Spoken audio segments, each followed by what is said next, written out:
nung bago-bago pa lang kasi ako sa industry na to, malaro lang ako. Alam mo yung hindi ko siya sineseryoso. Like, Happy-go-lucky. Happy-go-lucky. Go with the flow lang talaga ako before. Hindi ko nakikita yung essence ng acting before to Tapos doon ko na sunod-sunod nararamdaman yung pinapagalitan ako ng director. Na-experience ko yun, na sinigawan ako in front of so many people. Alam mo yung pag na-hurt ka na nang na-hurt, doon mo marirealize na, shit, ito pala yun, kailangan ko palang pagbutihan dito. Hindi siya biro, it's not an easy job. Hindi siya para sa lahat. So, inaral ko. So, yun yung, binigyan pa rin nila ako ng chance kasi GMA talaga, mapagbigay sila sa mga chances. So, ginrab ko yun, tinanggap ko rin yun, tapos, inaral ko. Inaral ko yung acting, inaral ko yung mga kailangan kong aralin. Naging mas seryoso ako sa trabaho ko. Naging vinalyo ko kung ano yung meron ako. Kasi before talaga, wala. Kaya may mga pagsisisi ako dati. Na sana nung time na yun, ganito na ako mag-isip. Sana nung time na yun, ganito yung work ethic ko. So, yan. So, ngayon na-apply mo naman na siya, yung mga natutunan mo? Ngayon, definitely. I'm way past that stage. Wala na talaga. Kasi, dati talaga, wala akong pake.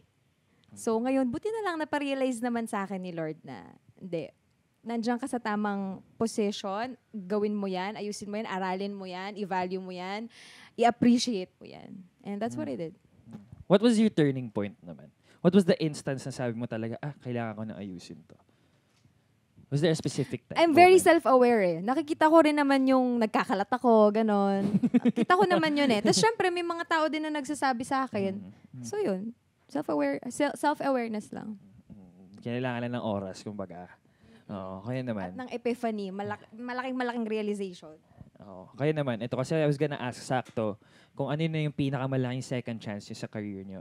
Tayo, we've been here for konti pa lang naman, pero nagkaroon na ba kayo ng time na parang, nabigyan ako ng second chance? Well, ako nakaka-relate din ako kay Ara kasi yung simula din parang masabi ko na hindi ko din sineseryoso yung mga opportunities na nabibigay sa akin na to the point na syempre sa industry natin parang makikita mo naman talaga kung sino mo umaangat And mapapa-reflect ka din na parang ito kasi yung ginawa mo ganyan parang wala ang hina mo dito kung binigay mo sana yung best mo di sana ganito yung nangyari ganyan blah blah. So babalik ka din sa sarili mo na parang dapat sa lahat ng opportunities na ibigay sa'yo ibigay mo talaga 100% mo. Yes. Para alam mo yun, makuha mo kung ano yung goal mo and yung vision mo maging reality. No, hindi. Ako din, I agree. Basically the same din. Parang yung I wish I was as driven before as I am now. Exactly. Mga ganon. And siguro isa din na naiisip ko, top of my head na second chance is sa The Clash, hindi naman ako nanalo. First runner-up lang ako. Pero binigyan ako ng chance ulit ng GMA through All Out Sundays na, di ba, hindi naman ako nanalo pero binigyan ako ng ganong chance to prove myself again. And I think nag-grab ko naman yung chance na yun. Siguro yung masasabi ko din isang example is yung concert namin sa PBB. Parang second chance ko siya na mapakita yung personality ko sa mga tao. Kasi nung nasa loob din ako parang, well, iba yung tanggap sa akin. So, hindi ko alam kung paano ko may iba yung perspective ng tingin sa akin ng mga tao. So, ang chance ko na lang talaga is paglabas ko, kailangan parang, paano ba to? Like, mapakita ko na yung personality ko talaga sa kanila na, yun nga, outgoing ako, funny ako, ganyan. So, naalala ko nung time na yun, nung nag-rehearse kami, parang, sinabi sa amin na parang, eto na yun guys, last na to. So, kung magkamali kayo, kung mapahiya kayo, ganyan, yun na yung last na maaalala nila sa inyo. sa PBB journey nyo kasi ito na yung last day nyo. So, yun talaga, as in, nung time na yun, very aware ako at very present ako nung araw na yun na, okay, kailangan ko galingan dito, ganyan. Okay, ito na yung production, ito yung mga steps, ganyan. So parang, alam mo yun, like, sinabi sa amin na, sold out yung arena eh. So parang Congrats, pare. parang, Grabe. as in, nakakaba kasi, alam mo yung tipong, di naman yung tipong, kunwari sa All Out Sundays na, wala naman lahat naka-video sa'yo, ganyan. Doon pare, as in, isa-isa talaga sila naka-video sa'yo. So pag nagmukha kang tanga sa stage, makikita talaga ng buong Pilipinas, mukha kang tanga. so make sure ko na hindi ako magmukhang tanga. Ganun. Yes, sir. Sinigurado mo lang yon. Sinigurado ko talaga yun. Oh.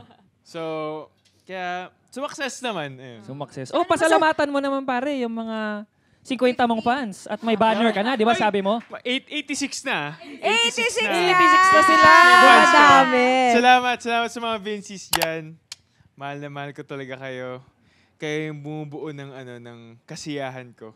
Pag nakikita ko yung mga chat nyo sa akin. I love you. Wow! 86 na sila. Nawami na. Grabe. Anong tawag mo sa kanila? Vincies. Vincies. Wow. Cute. Nawala na yung Bean Squad. Hindi, nag-evolve Nag-merge. na. Nag-evolve na sila. Parang Kasi may Poker Vince brand. Army, may Vince Squad, tapos biglang nung paglabas ko ng bahay, Vinces na, okay, nag-collab din sila. Collab project din sila. Oh. At sa mga nakakausap mo sa ex, no? Oo. Sa mga nakakausap ko dyan sa X, salamat din sa suporta, yung mga kalokohan ko dyan, na alam mo yun, mga naiisip ko lang, nasasabi ko sa inyo na tinatamaan din kayo. Ako din, dagdag ko lang din. Siguro, meron din kasi akong time, early on in my career, na I was asked to audition for something na I didn't push through with just the audition. Kasi yung feeling ko na, yung imposter syndrome, yung parang feeling ko hindi ako ready, hindi pa ako nakakapag-workshop sa ganito. Parang, basta mababa yung tingin ko sa sarili ko. And that serye proved to be a hit. So, may ano ako na parang, what if kaya nag-audition ako dun, no? Paano kung I just got over that, yung kung ano man yung mga iniisip ko. Kaya ngayon, nabigyan ako ulit ng mga second chance na yung may mga audition ulit na dumating, na ngayon, kahit ang daming audition na hindi naman ako nakukuha, at least yung feeling ko na wala akong what if. No, Yes, diba? na-try Na mo. what if na ko? At least trinay ko. Di ako nakuha. Okay, sige. At ngayon, kapag may mga dumadating pa ulit, lagi lang, go. Sige, audition lang. So, siguro yun yung isa sa mga... Mapapractice ka rin dun eh. Pag kunyari, audition ka ng audition, yung confidence mo, mabibuild din. So, marami siyang good factor May din. makakuha ka rin naman. Ikaw, was there an opportunity in your career that you wish you took? I wish I took. Mm. Si tanggap ako eh.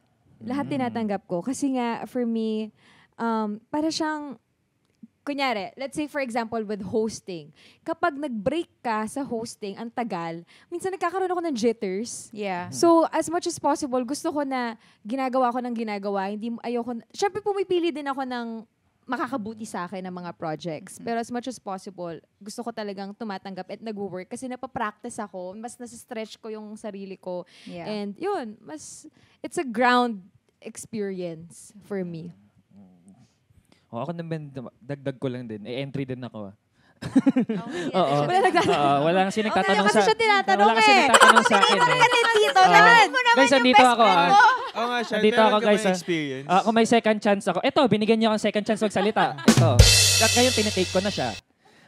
Second chance siguro when it comes to social media. Oo. Kasi dati, like, nung sa show natin, parang hindi ko siya masyado na take advantage as much as now. Na mas ngayon ginagawa ko na siya. Mas disiplinado na ako na mag-post, ganun. So siguro binigyan ko yung sarili ko ng second chance doon. And also, gusto ko lang din i-shoutout ang unang hirit. Oo. Gusto ko sila i-shoutout kasi after that, I didn't act for a while. And sila yung nagbigay sa akin ng second chance na to continue working. Kasi talagang binuhay rin ako ng unang hirit na halos isang taon talaga. So, ayun, thank you so much, UH. Yeah. Love you,